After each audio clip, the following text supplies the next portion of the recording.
Hi, hello, வணக்கம். Welcome back to trend breakers academy. என்னடா எடுத்தோனே வந்து ஒரு ஆ ஒரே ரெட் கலர் கேண்டிலா இருக்கிற மாரி வச்சிருக்கான்னு நெனைக்காதீங்க. இது சில்வரோட ரீசென்ட் மூவ்மெண்ட்.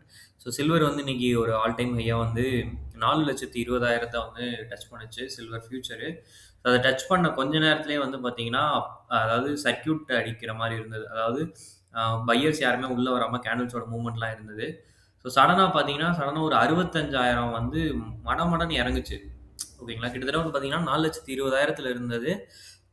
ஆ 3,55,000 வரைக்கும் இறங்கிருச்சு. கிட்டத்தட்ட ஒரு ரூ. 65,000 வந்து வித்தின் கொஞ்ச நேரத்திலேயே ஒரு 20 மினிட்ஸ், 30 மினிட்ஸ்க்குள்ளேயே மடமடன்னு ஃபாலு.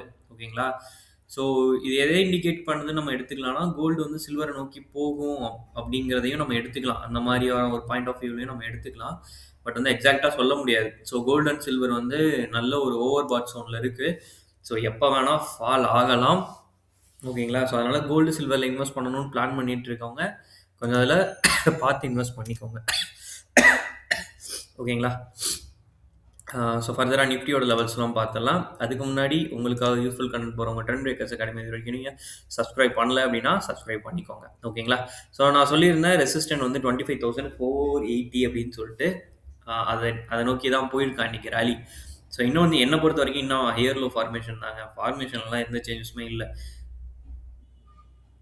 ஆல்ரெடி வந்து ட்ரெண்ட் ரிவர்சல் 0.2 சொல்லியிருந்தேன். ஸோ அதுவுமே வந்து இன்னும் ரீச் பண்ணல. பிரேக் பண்ணல. ஓகேங்களா. ஸோ மார்னிங் ஃபுல்லா செல்லிங்ல இருக்கான். ஆஃப்டர்நூன் ஃபுல்லா பையிங்ல இருக்கான். இப்படி தான் வந்து மூவ் ஆயிட்டு இருக்கான். அண்ட் இப்போ வந்து பார்த்தீங்கன்னா, டவ் ஜோன்ஸ் நாஸ்டாக் வந்து நெகட்டிவா ட்ரேட் ஆயிட்டு இருக்கு. It's indicate flat opening on negative side. இன்னைக்கு ஒரு ஃபிளாட் ஓப்பனிங் தான் இருந்துச்சு. அ இருந்து செல்லிங் ஆயிட்டு திரும்ப பையிங் ஆயிடுச்சு. ஸோ நாளைக்கும் வந்து ஒரு flat opening on negative side நடக்க போது. இப்ப 25,418ல ட்ரேட் ஆயிட்டு இருக்க நிஃப்டி 25,350 அப்படிங்கிறது ஒரு support level, minor support level. அத பிரேக் பண்ணுச்சுன்னா 25,220. ஸோ ரெசிஸ்டன்ட் 25,500 அத பிரேக் பண்ணணும். பிரேக் பண்ணா தான் அடுத்த அப் ட்ரெண்ட் அப்படின்னு சொல்லி நம்ம முடியும். ஓகேங்களா. அதுக்கும் வந்து ஃபார்மேஷன்லாம் இருக்கு. ஜஸ்ட் வந்து ட்ரெண்ட் வேணா ரிவர்சல் ஆகும். அது அப் ட்ரெண்ட் ரிவர்சலான்னு சொல்லி நம்ம கன்ஃபர்மேஷன் அ ஃபார்மேஷன் ஆச்சுனா தான் எடுத்துக்க முடியும். ஸோ பேங்க் நிஃப்டி அந்த சைட்வேஸோட ரெசிஸ்டன்ஸ்க்கு வந்துட்டான். ஓகேங்களா. அந்த 60,130 சொன்னா, இப்ப ஆல்மோஸ்ட் வந்து பார்த்தீங்கன்னா, இன்னைக்கு வந்து 60,000 கிட்ட வந்துட்டான். ஓகேங்களா. ஸோ நாளைக்கு ஒரு ஃபிளாட் ஓப்பனிங் ஆகி திரும்ப இவன் செல் ஆக ஆரம்பிச்சான் அப்படின்னா, நிஃப்டி மறுபடியும் செல்லிங் ஆயிரும். இவன் தான் வந்து கொஞ்சம் பூஸ்ட் பண்ணி குடுத்துட்டு இருக்கான். எல்லா செக்டாரும் நெகட்டிவா இருக்கும்போது. பட் இவன் நாளைக்கு எப்படி பண்ண போறான்றத பொறுத்து தான் இருக்கு. IT. So IT sector still அந்த ட்ரெண்ட் லைன் தாங்க. மாற்றமே இல்லங்க. ட்ரெண்ட் லைன் மேலேயே தான் நீங்க கோடு போட்டீங்கன்னா, அந்த கோட்டு மேலேயே தான் போவேன்ற மாரி போயிட்டு இருக்காப்ல. ஸோ அத ஒண்ணும் பண்ண முடியாது. ரிலையன்ஸ் வந்து buy and sell, buy sell, buy sell, buy sell அந்த மாரி தான் போயிட்டு இருக்கு. ஆனா கிராஜுவலா கீழ தான் இறங்கிட்டு இருக்கு. ட்ரெண்ட் ரிவர்சல் 1424 பிரேக் பண்ணணும்னு சொன்னேன். ஆனா பிரேக் பண்ணல. 1391ல க்ளோசிங் வச்சிருக்காங்க. ஸோ வந்து கீழ தான் இறங்குற மாரி இருக்காம். HDFC பேங்க்கும் அதேதான். ஸோ இவங்கலாம் அந்த மேஜர் ட்ரெண்ட வந்து பிரேக் பண்ணணும். ஆனா அந்த ட்ரெண்ட பிரேக் பண்ணல. ஓகேங்களா. அந்த இடத்திலேயே தான் சஸ்டெயின் ஆகுறாங்க.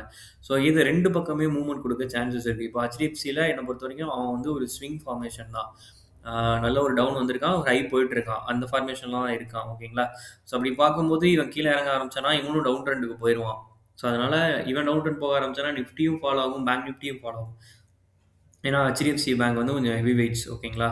ஸோ அதனால மார்க்கெட் வந்து இன்னும் செல்லிங் பிரஷர்ல தான் இருக்கு என்ன பொறுத்தவரைக்கும். ட்ரெண்ட் வந்து ரிவர்சல் எதுவுமே ஆகல.